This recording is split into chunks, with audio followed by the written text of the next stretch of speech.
जीवन ते फक्त आपल्या श्वासांमध्ये नसतं, ते आपल्या माणसांमध्ये असतं.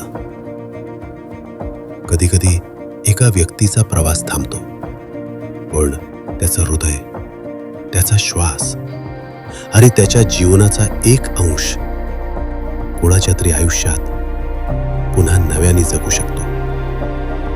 तुमचा एक निर्णय अनेकांच्या चेहऱ्यावर पुन्हा हसू आणू शकतो. एका नव्या आयुष्याला नवसंजीवनी देऊया. आजच अवयवदानाचा संकल्प करूया.